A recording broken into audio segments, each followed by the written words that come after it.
arrependimento, a conversão pessoal, a inteira consagração. Tudo isso nós rogamos, meu Deus, agradecidos, em nome de Jesus. Amém. Vamos abrir as nossas Bíblias nesse momento.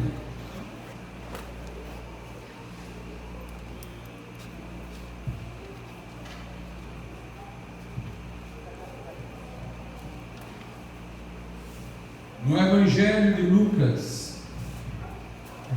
Lucas, capítulo 23.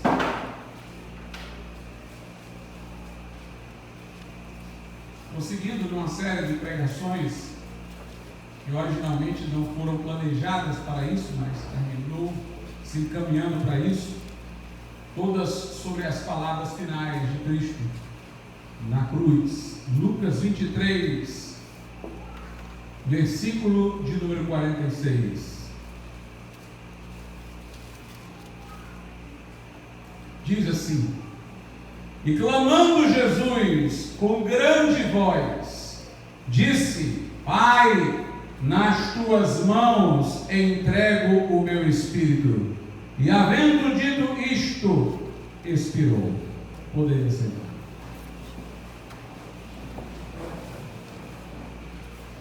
Nós temos visto, irmãos, que Jesus na cruz emoldurou o seu sofrimento, suas palavras, no contexto das Escrituras, no caso das Escrituras do Velho Testamento. Ele ajudou-nos a perceber o que estava a cumprir-se em cada momento lá na cruz. Diz a Bíblia que ele teve sede, sim, mas ele disse: tenho sede, para que se cumprisse a Escritura. Diz a Bíblia que, vendo tudo já consumado, ele disse: tenho sede, para que se cumprisse a Escritura.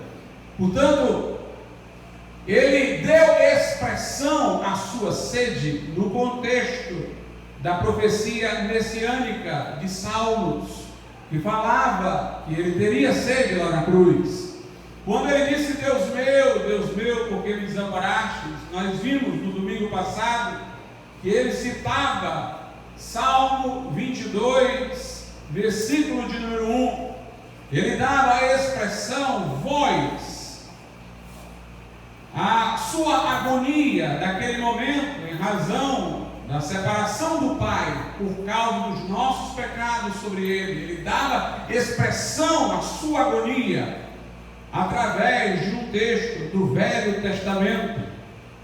Buscava nos Salmos o lugar em que fora noticiada a situação em que ele se encontrava, para que suas expressões estivessem de acordo com o que se continha no livro de Salmos. Foi uma citação consciente, tanto que em hebraico, não em aramaico, que era a língua falada no cotidiano, mas em hebraico, que era a língua do templo, a língua com que se lia as Escrituras no interior do templo.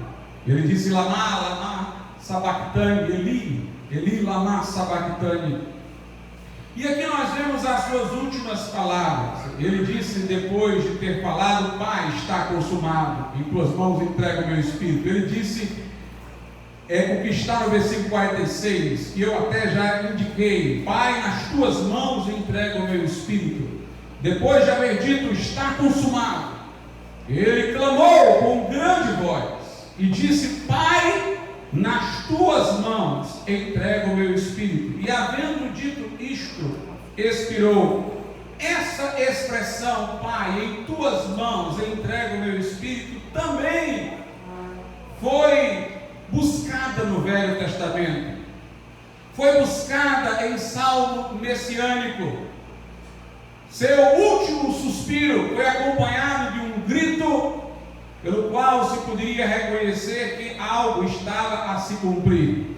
Lá no livro de Salmos, no capítulo de número 31, no versículo 5, o salmista diz assim: nas tuas mãos encomendo o meu espírito, tu me redimiste, Senhor Deus da verdade. Portanto, até mesmo quando ele deu o último suspiro, suspiro, sua última expressão, era uma expressão colhida do Velho Testamento, do livro de Salmos, de profecias messiânicas, para que nós pudéssemos identificá-lo como aquele em quem todas essas profecias haviam se cumprido. Jesus, meus irmãos, era encharcado da Bíblia. Não apenas nós o vemos lá no deserto, vencendo o diabo, por 3 vezes dizendo está escrito, mas nós o vemos identificando o início de seu ministério dentro de uma sinagoga, pela atribuição a si próprio do que se continha em Isaías capítulo 61, que dizia: o Espírito do Senhor está sobre mim e me ungiu para evangelizar os pobres, anunciar a libertação aos cativos. E note que nos 2 acontecimentos que mencionei no deserto, quando ele cita para Satanás a Escritura diante das tentações, está escrito. E dentro da sinagoga, quando ele lê este texto, ele não oferece nenhuma interpretação. Ele o lê simplesmente. Parte do princípio da perspicuidade da Bíblia, da clareza das Escrituras.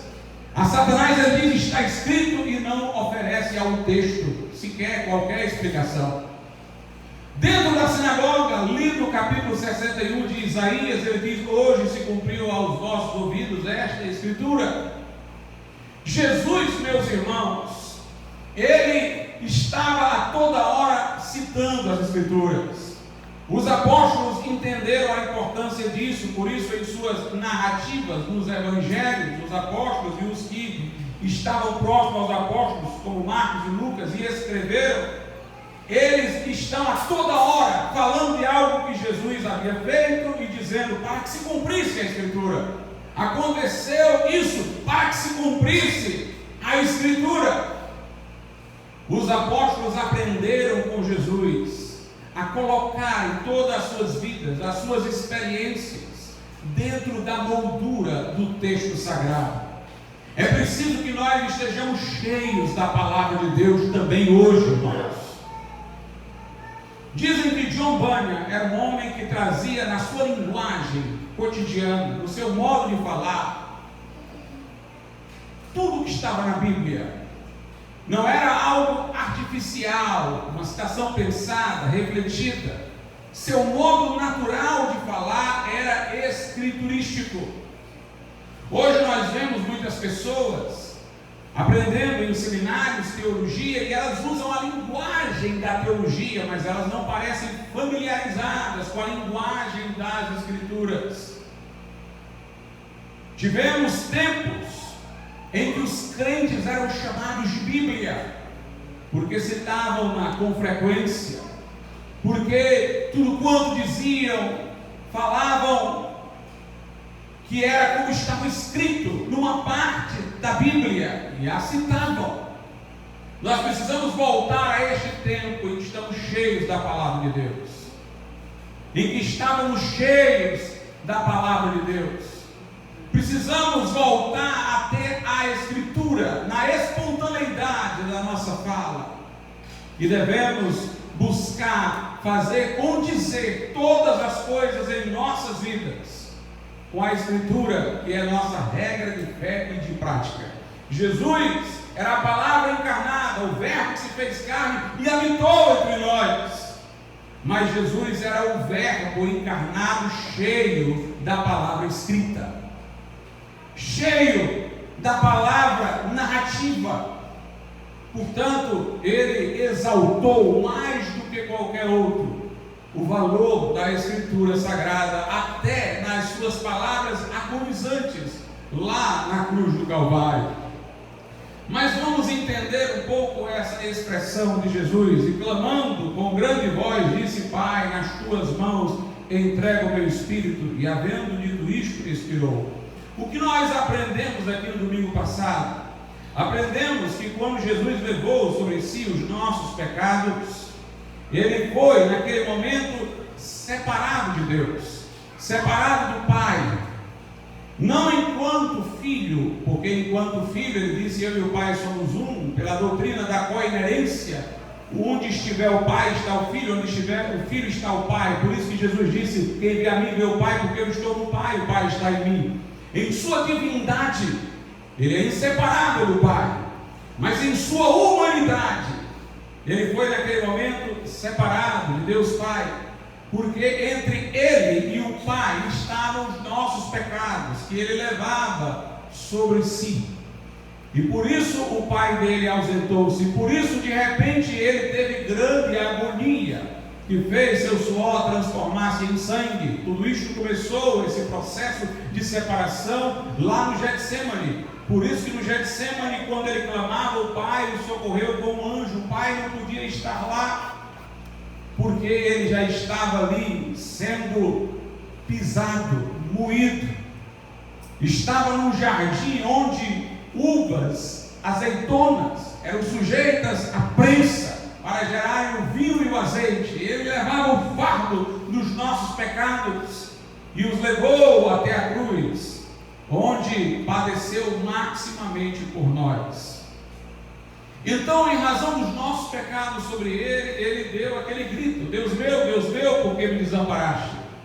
Como vimos no culto de domingo passado, não foi um grito de desespero, porque foi uma citação consciente de um salmo, Salmo 22, versículo 1, que inclusive é um salmo que começa com essas palavras e termina com triunfo e vitória, a vitória da ressurreição. Ao citar o versículo 1, ele estava também prenunciando a quem o estava entendendo que a vitória era vinda em breve, que a ressurreição viria depois da sepultura. Sua citação, portanto, era uma citação que implicava todo o salmo e envolvia a vitória. Mas ele citou o versículo 1 apenas porque ele estava identificando em que momento do cumprimento do salmo messiânico, naquele momento, ele se encontrava. Era aquele em que estava separado de Deus, por força dos nossos pecados. Quando Jesus levou os nossos pecados sobre si, a Bíblia diz que ele levou-os em seu corpo. Ou seja, é como se o corpo de Jesus fosse o local onde os nossos pecados foram colados, usando a ilustração como adesivos. Ele levou os nossos pecados em seu corpo ao madeiro. O seu espírito não levou sobre si os nossos pecados. Por isso que a Bíblia diz em 1 Timóteo 3,16, aquele que foi manifestado na carne, justificado em espírito. O seu espírito continuava inteiramente justo e íntegro. E nem no seu corpo houve prática do pecado, mas houve a atribuição, a contabilização dos nossos pecados ao seu corpo. Por isso que ele tinha que ser traspassado, por isso que ele tinha que ser moído, por isso que ele tinha que ser pisado, por isso que ele tinha que ser atravessado, rasgado, para destruir o nosso pecado em sua carne. Por isso que sua morte não poderia vir por enforcamento, afogamento. Ele teria que ser traspassado, mãos e pés. Ele teria que ser atravessado pela lança, ele teria que ser chicoteado, a coroa de espinho teria que rasgar o seu couro cabeludo, porque ele destruiu o pecado na carne. Por isso que para nós é tão importante falar no sangue de Jesus, porque o sangue é o que se exibe quando a carne é rasgada. Por isso que a Escritura diz que nós somos salvos pelo seu sangue derramado. Somos salvos porque ele foi atravessado, porque houve derramamento de sangue. Porque o pecado foi destruído em sua carne, sem derramamento de sangue não há remissão de pecados. O sangue de Jesus nos purifica de todo pecado. Temos redenção em seu sangue. São palavras das Escrituras Sagradas. Então ele levou os nossos pecados em seu corpo ao madeiro. Diz Pedro sobre isso o seguinte, na Epístola de Pedro,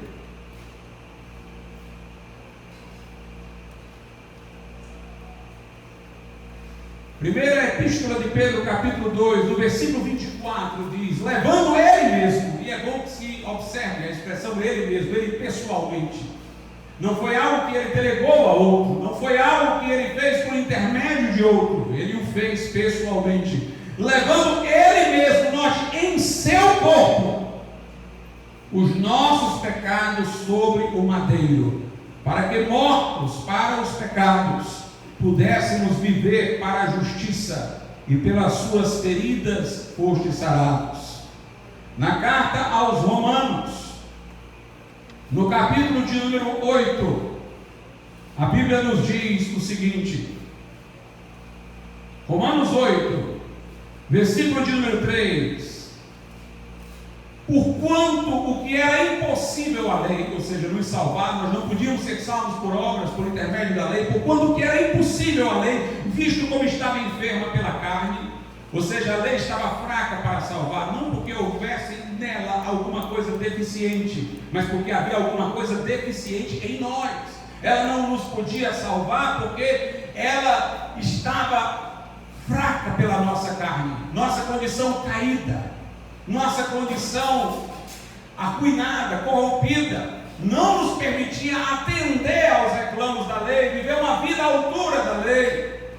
Porquanto que era impossível a lei, visto como estava enferma pela carne, Deus, enviando seu Filho em semelhança da carne do pecado, porque Jesus não veio de linhagem adâmica, o Espírito Santo preparou-lhe um corpo, como diz lá em Hebreus, no ventre da Virgem. O que nela se gerou era do Espírito Santo. Ele tinha carne humana, era humano de verdade, mas ele não era herdeiro da semente do pecado. Ele é o último Adão, novo homem.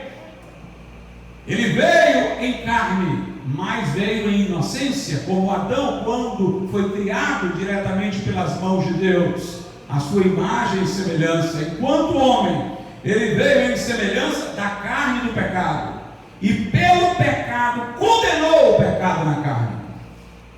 É uma série de dialeticidade aqui, de contraste, mas dá para entender, porquanto que era impossível a lei, visto como estava enferma pela carne, pela nossa carne que era do pecado, Deus enviando o seu Filho em semelhança, não na carne do pecado, mas em semelhança da carne do pecado, pelo pecado condenou o pecado na carne de Jesus.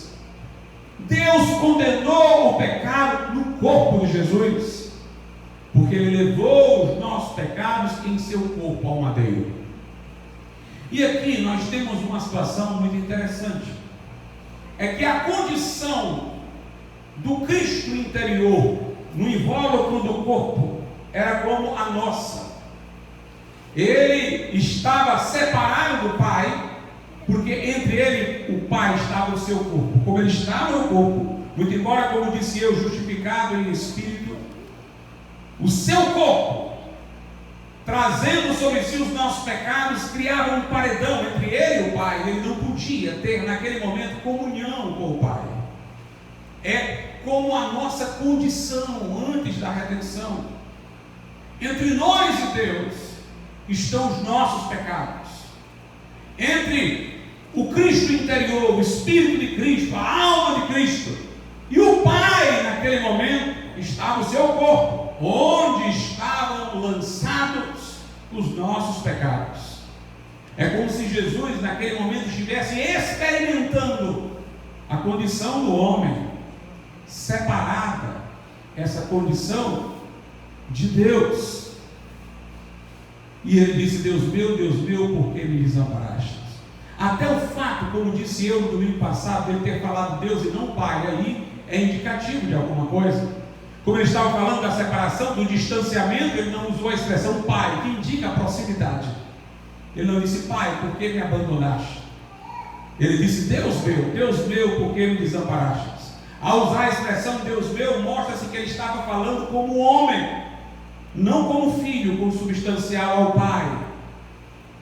E ao usar a expressão Deus e não a expressão mais próxima de Pai, ele indicava quão distante naquele momento, por causa dos nossos pecados, ele estava de Deus Pai. Por que me abandonaste?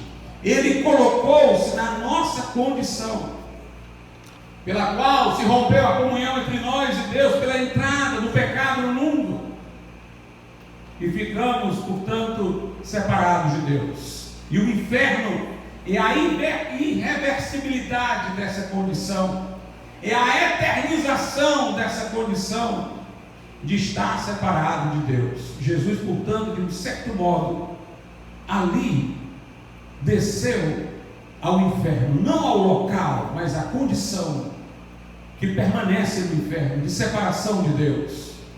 Se você ler o Salmo 22, ele vai falar, lá no Salmo 22 do salmista, que touros o cercavam. Esses touros representam os demônios, que naquele momento foram atormentar Jesus. Quando o homem pecou e foi separado de Deus pelo pecado, ele ficou desprovido de proteção divina, entregue à sua própria condição, distante de Deus, e os demônios vieram para oprimi-lo. E o diabo se apoderou daquilo que Deus deu ao homem. E por isso a Bíblia diz que este mundo jaz no maligno. Como as coisas em putrefação atraem as moscas, atraem os urubus, assim também o pecado atrai esses espíritos malignos, esses espíritos imundos, como diz a Bíblia Sagrada. Portanto, é como se os demônios naquele momento tivessem cercado Jesus nos touros de Baçã, de modo que ele não apenas estava separado do Pai, mas estava impedido até de desfrutar a visão da criação, cercado de opressão maligna. Mas em Colossenses diz que, havendo ele cancelado o escrito da dívida que era contra nós, triunfou dos demônios da cruz, e os expôs à vergonha, e os expôs ao opróbrio. Ele venceu aqueles demônios quando ele deu o brado: está consumado. Ele os afugentou, porque naquele momento os nossos pecados foram integralmente pagos por ele lá na cruz. Então você pode imaginar o sofrimento de Jesus quando limitou-se ao abandono dos discípulos, a traição de um de seus discípulos, o sofrimento físico que foi grande, mas envolveu também a separação do Pai e esta opressão demoníaca que lhe aconteceu ali na cruz do Calvário. Mas Jesus deu um brado em dado momento. Ele disse: Pai, está consumado. Interessante que quando ele disse está consumado, o véu do templo dos judeus rasgou de alto a baixo. O véu do templo dos judeus separava o lugar mais interior do templo, onde a presença de Deus era máxima, onde só o sacerdote entrava, na outra parte. Aquele véu sinalizava a separação entre o homem e Deus, portanto os nossos pecados. Mas quando Jesus disse Pai, está consumado, o véu rasgou de alto a baixo. Eu sempre digo isso e nunca me canso de dizer duas coisas maravilhosas aí. Primeiro, rasgou de cima para baixo. Quem rasgou foi Deus e não o homem. O rasgo veio de cima. Quem considerou a dívida quitada foi Deus. E segundo, não rasgou até a metade para o homem terminar de rasgar, não. Rasgou de alto a baixo. Nós não cooperamos com a nossa salvação, mas a recebemos plena de Deus. Não pelas obras, para que ninguém se glorie, não pela fé e obra, não pela fé e penitência, não pela fé e purgatório, mas unicamente pela fé em Jesus Cristo e pela suficiência do seu sacrifício. Pai, está consumado, e rasgou de alto a baixo, indicando que no corpo Jesus já havia sofrido os rasgos suficientes para destruir o pecado e abrir por meio de seu corpo um caminho de volta para Deus. Por isso que lá em Hebreus, no capítulo 10, a Bíblia fala assim, Hebreus 10, 19 e 20, também já citei ao longo dessas pregações esse texto. Tendo, pois, irmãos, Hebreus 10, 19 e 20, tendo, pois, irmãos, ousadia para entrar no santuário, no lugar mais interior do templo, na presença plena de Deus, pelo sangue de Jesus, pelo novo e vivo caminho que Ele nos consagrou pelo véu, isto é, pela sua carne. Jesus, quando disse está consumado, e o véu rasgou de alto a baixo, Ele disse terminei de pagar os pecados, e o Pai lá de cima confirmou. O seu corpo já estava dilacerado, de modo a nele os nossos pecados serem destruídos. Um novo caminho pelo véu de sua carne se abria, pelo seu sacrifício se abria, para o homem voltar para Deus, para o homem tornar para Deus. E então, depois de ter dito isso, Jesus disse: Pai, nas tuas mãos entrego o meu espírito. Você pode entender isso? Jesus, quando disse Deus meu, por que me desamparaste? Ele experimentou a nossa condição quando incrédulo, separado de Deus. Mas depois que ele disse está consumado, ele voltou a chamar Deus de Pai, e ele já fala: nas tuas mãos entrego o meu espírito. É como se ele tivesse sido reconciliado com Deus. A razão que o apartava de Deus, os nossos pecados sobre ele, já não mais existia, porque os nossos pecados haviam sido vencidos. Então é como se ele tivesse tido uma reconciliação com o Pai naquele momento. Por isso que vai fazer todo sentido agora o Salmo que eu li. Em Salmo 31, versículo 5 diz assim: nas tuas mãos encomendo o meu espírito, tu me redimiste, Senhor Deus da verdade. Alguns talvez dissessem assim: pastor, é difícil acreditar que esse versículo seja o que Jesus tenha querido dizer lá na cruz, tenha querido citar lá na cruz. Não pela primeira parte, nas tuas mãos encomendo o meu espírito, mas pela segunda, tu me redimiste. O Pai redimiu Jesus. Redimir não é uma expressão para ser salvo, mas é que quando o Pai aceitou o sacrifício, então os nossos pecados já não permaneceriam sobre Jesus. Ele podia voltar enquanto homem à sua comunhão ao Pai. Por isso disse: em tuas mãos entrega o meu espírito. Jesus, de certa maneira, irmãos, ele colocou-se na nossa condição de separação de Deus, executou o sacrifício que nos abre o caminho no véu da sua carne, e ele teve a experiência de retornar ao Pai para a comunhão que tinha antes. Por isso que ele usa, o salmista usa aqui a linguagem de salvação: nas tuas mãos encomendo meu espírito, tu me redimiste, Senhor Deus da verdade. O Pai, de certo modo, o redimiu, o tirou daquela condição de distanciamento, quando aceitou a eficácia do seu sacrifício. Quando ele disse: Pai, está consumado. E de alto a baixo, do céu à terra, de onde o Pai está para onde nós estamos, o véu rasgou, abriu o caminho. Jesus tinha vencido, o pecado tinha sido pago, a culpa tinha sido expiada, o preço da redenção havia sido completado naquele momento. Nós podemos aqui também pensar na nossa salvação. Veja bem, o sacrifício de Jesus foi completo. Ele disse: Pai, está consumado, está terminado. Lá no Evangelho de João, no capítulo 17, também nós temos algo nesse sentido. João 17,4, Jesus diz na oração sacerdotal: eu glorifiquei-te na terra. Ele está dizendo ao Pai, tendo consumado a obra que me deste a fazer. Lá em Isaías, no capítulo de número 53, no versículo 11, diz: ele verá o fruto do trabalho da sua alma. Ele viu e ficará satisfeito. Quando ele disse está consumado, ele olhou para o trabalho de sua alma e ficou satisfeito. E pôde dizer: agora nas tuas mãos, Senhor, entrego o meu espírito. Portanto, essa expressão, ela também para nós tem um sentido, o sentido da possibilidade de reconciliação.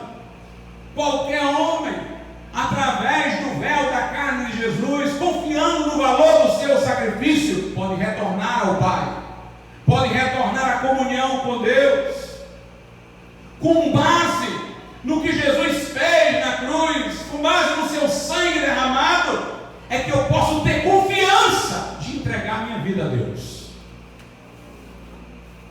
Eu só posso entregar minha vida a Deus baseado no grito de estar consumado. Quando eu digo: Senhor, recebe a minha vida, eu entrego a Ti a minha vida.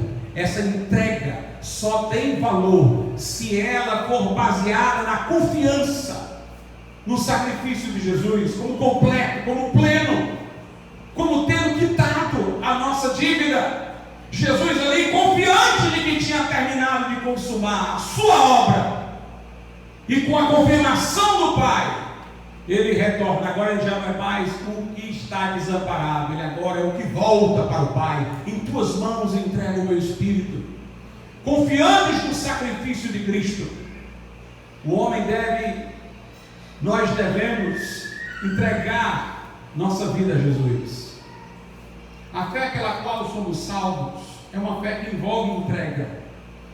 Eu poderia até colocá-la nesses termos: confiar em Jesus como Salvador é confiar-se a Ele como Salvador, é confiar as nossas vidas ao cuidado dEle. Eu tenho que reconhecer que um preço foi pago e agora eu não pertenço a mim mesmo.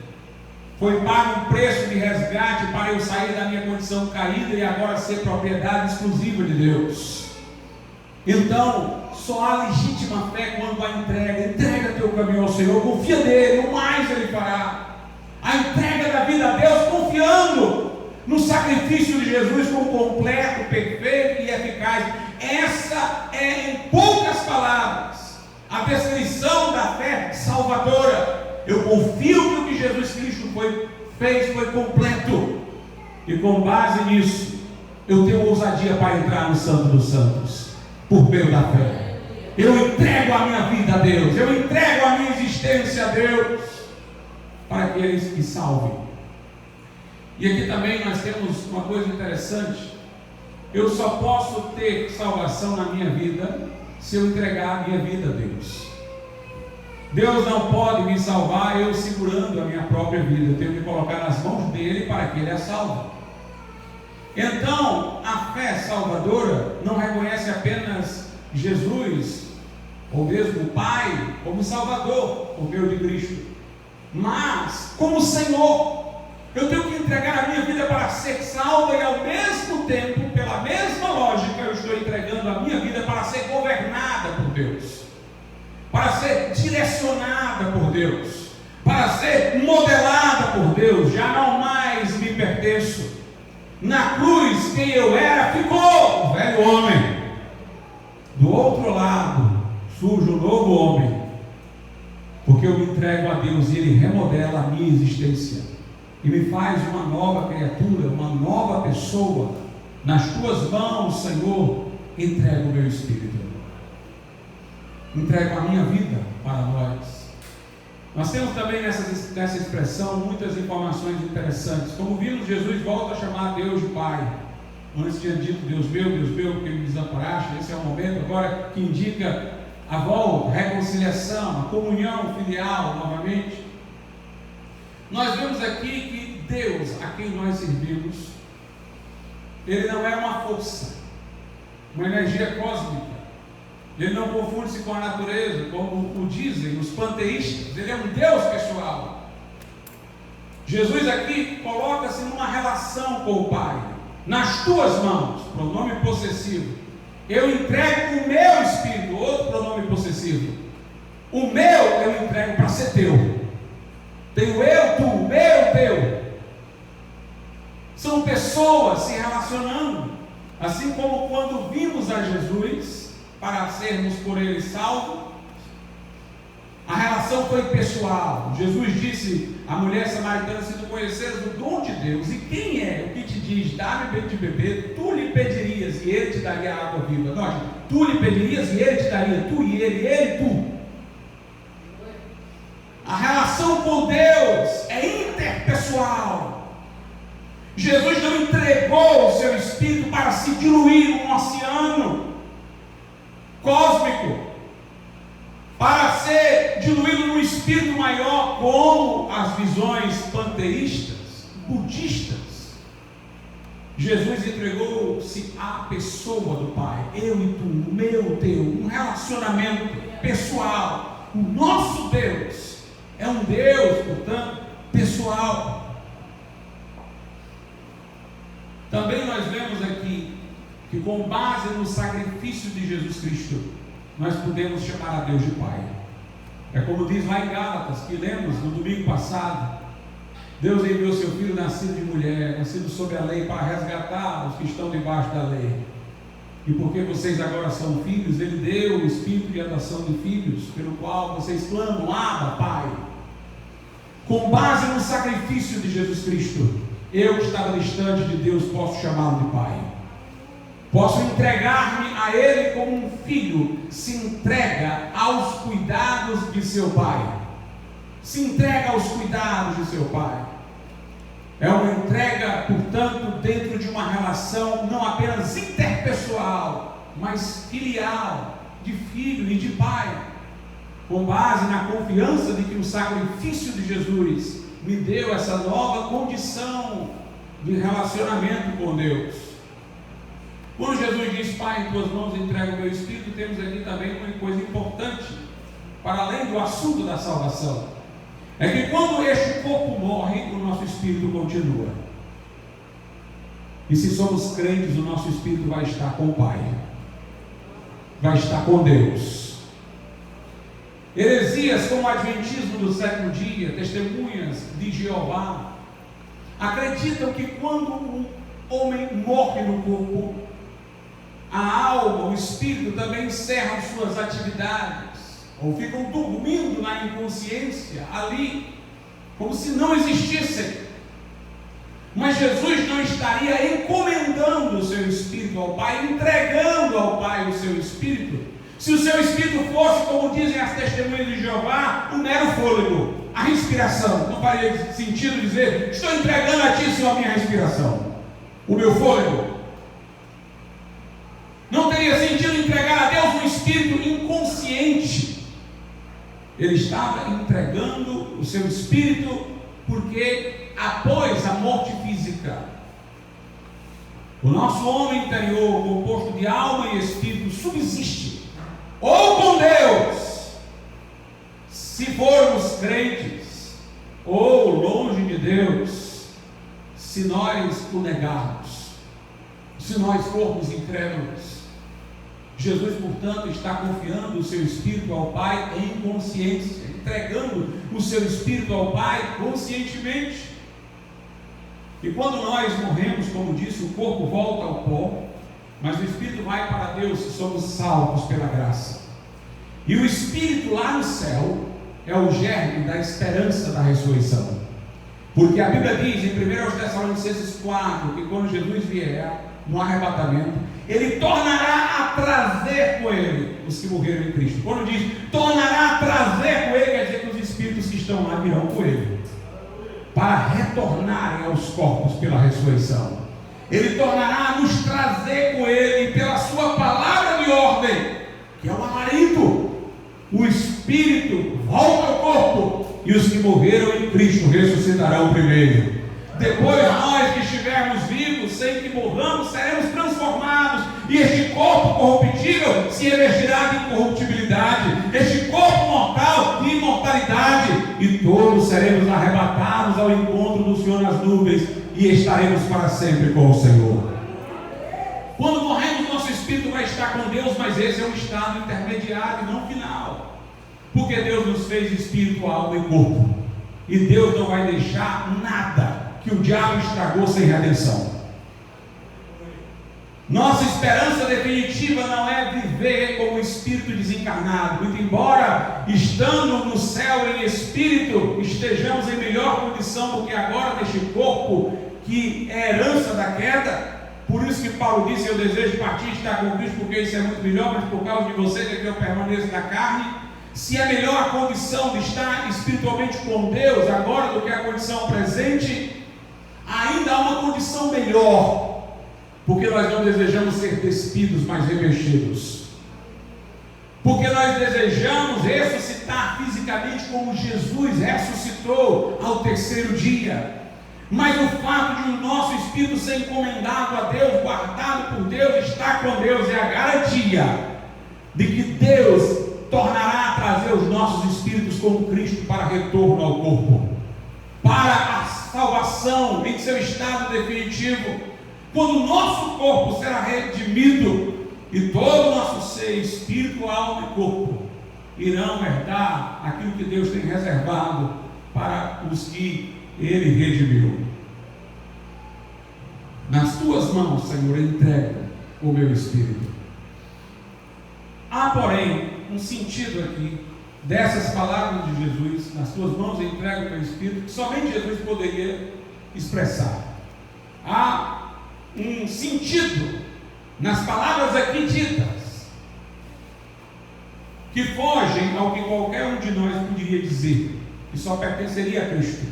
Eu falei que no que respeita a sua reconciliação com o Pai, no sentido de volta ao Pai, reconciliação entre aspas, nós podemos tomar como modelo, através do sacrifício de Cristo, de seu corpo rasgado, do novo caminho no véu da sua carne, nós temos confiança para entrar no santuário, chamar Deus de Pai, entregar a nossa vida a Ele. Posso falar dessa maneira, mas naquele momento, quando Jesus disse: Pai, nas tuas mãos entrego o meu espírito, há um sentido mais amplo do que isso, do que esse. E nesse sentido mais amplo de que vou falar aqui, estas palavras só poderiam estar na boca de Jesus. É que Jesus tinha um controle sobre o momento em que ia morrer. Todos nós sofremos a morte passivamente. Nós não temos o poder de reter o espírito, como diz a Bíblia. Nós não temos poder sobre o dia de amanhã. A morte nos surpreende. É verdade que alguém pode cometer suicídio, mas estará transgredindo a lei de Deus, e mesmo tentando, pode não conseguir. Pode tentar se enforcar e a corda quebrar. Pode tentar dar um tiro em si mesmo e ainda sobreviver. Mas conseguindo estar transgredindo, nunca poderia dizer no suicídio: a Deus, nas tuas mãos entrego o meu espírito, como uma forma de voltar para Deus, porque o seu lugar seria outro. Mas Jesus não sofria como nós sofremos a morte passivamente. Jesus estava ativo na morte. Seu modo de participar da morte não foi passivo, foi ativo. Note, ele mesmo identificou o momento em que tinha encerrado tudo. Nas tuas mãos entrego o meu espírito. E quando ele identificou esse momento, ele decidiu morrer. Ele entregou o seu espírito.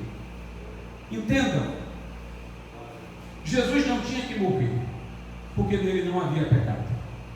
A alma que pecar, essa morrerá. O salário do pecado é a morte. Jesus era aquele de quem o Pai tinha dito: este é meu filho amado em quem me comprados. Mas alguém diz: mas ele tomou sobre si os nossos pecados. Tomou. Mas quando ele os quitou, ele ainda não tinha morrido. Quando ele disse: Pai, está consumado, ele tinha consumado, o véu rasgou, ele estava vivo ainda. Então ele se livrou dos nossos pecados que havia levado sobre si, e ele ainda estava vivo.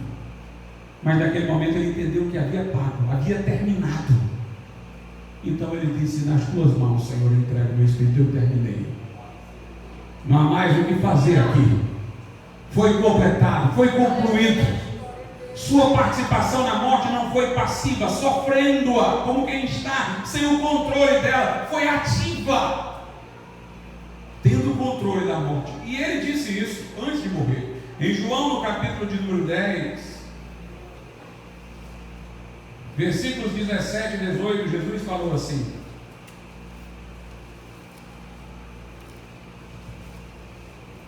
João 10, 17 e 18: por isso o Pai me ama, porque dou a minha vida para tornar a tomá-la.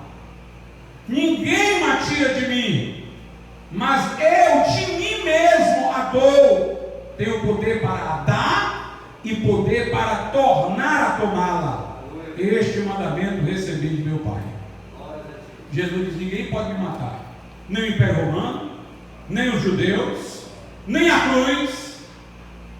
Nada pode me matar. Quando ele foi ser crucificado, ele disse a Pilatos: nem autoridade seria dada sobre mim se do alto não viesse. Ele disse: se eu quisesse, eu chamaria uma legião de anjos. A morte não mandou em Jesus, Jesus mandou na morte. Como dizia Agostinho, Jesus não morreu na morte, a morte foi que morreu em Jesus. Desde o começo, a morte não tinha poder sobre ele. Ele disse: minha vida ninguém me tira de mim, eu de mim mesmo a dou. Eu tenho o poder de dar e tenho o poder de tomá-la de volta. Então, quando ele concluiu: o Pai está consumado, ele entregou o Espírito e expirou.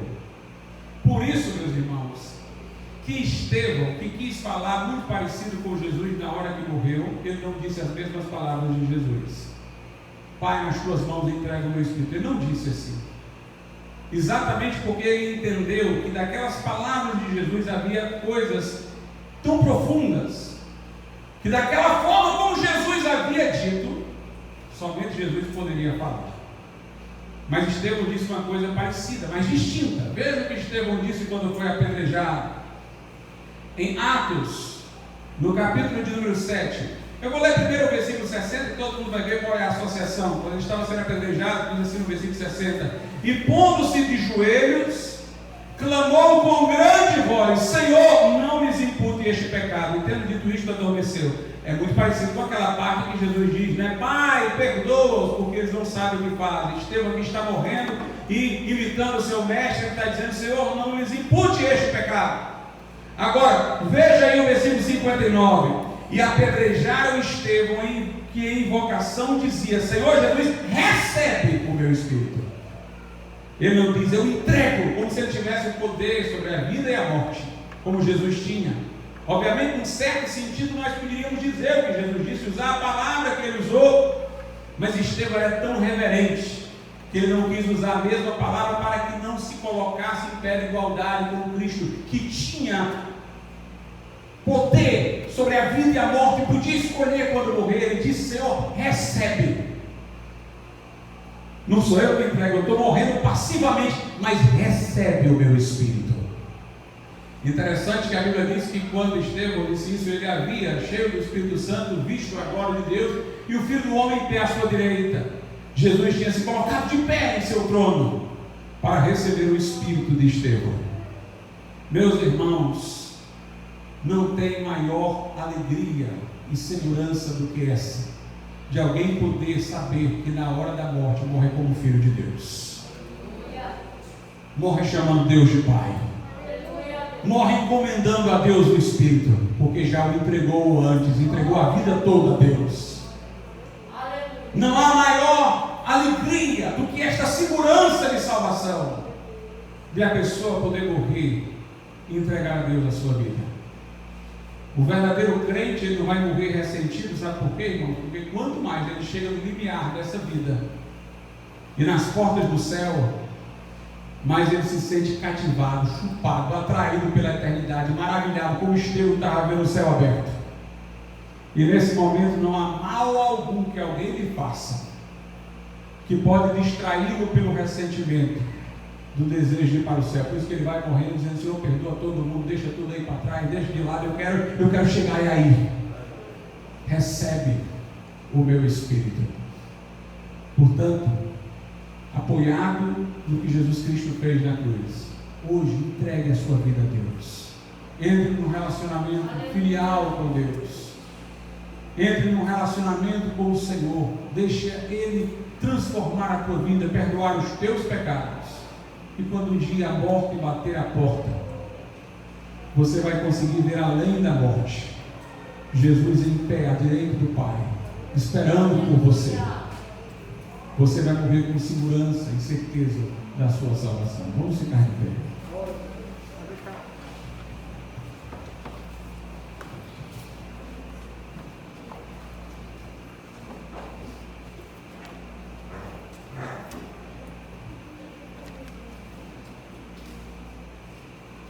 Santo Deus, fala corações aqui presentes, ó Pai, muito mais profundamente, muito mais claro do que eu pude falar. E se houver alguém, Senhor, que precisa ter uma experiência real com Deus, entregue a sua vida ao Senhor Jesus. Nesse momento, atrai pela graça, chama ao arrependimento, meu Pai, a confiança perfeita naquilo que Jesus fez na cruz. E a certeza de que o Senhor nos recebe como filhos por meio do sangue derramado. Nós te pedimos isso, Pai, em nome de Jesus. Se houver alguém nessa noite que quer entregar seu coração, a sua vida a Jesus, você nunca o fez de uma maneira resoluta, determinada, incondicional, mas nessa noite você quer entregar a sua vida a Jesus, onde quer que você esteja, levante a sua mão. E nós vamos orar por você. Se houver alguma pessoa hoje aqui, entrega teu caminho ao Senhor. Confia nele. O mais ele fará.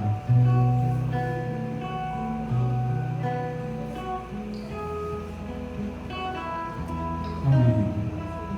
Vamos orar ao Senhor nesse momento. agradecendo a Deus. Existe algum aviso a ser dado, irmãos? Eu lembro que no próximo sábado nós teremos a reunião de obreiros, não é isso, irmãos? Né? Próximo sábado, né? A reunião de obreiros para os obreiros, né? Temos hoje, e professores de criança. Temos também hoje